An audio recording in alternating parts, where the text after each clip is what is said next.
দাঁড়িয়েছে, ঠিক কিনা বলেন?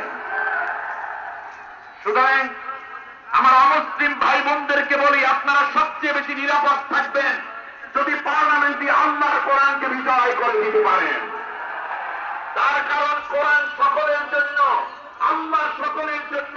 এই বৃষ্টি রব, এই যে ঠান্ডা আবহাওয়া শীতের দিনে বৃষ্টি, আল্লাহর নিয়ামত, অক্সিজেন, গাভীর বাটি দুধ, খেজুরি রস, পানি, সবকিছু আল্লাহ সমান হারে সবাইকে দিচ্ছেন।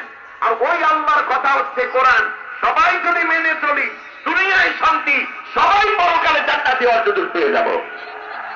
সুতরাং অমুসলিমরা সবচেয়ে বেশি ভালো থাকবে যারা জ্ঞান পাবে, কিংবা যারা ইসলাম সম্বন্ধে প্রভাব তারাই কেবল বলতে পারে। ইসলাম ক্ষমতায় গেলে অমুসলিমরা নিরাপত্তাহীন হবে, কিংবা তাদের উপর অত্যাচার করা হবে। বরং ইসলাম যত ক্ষমতাসীন হবে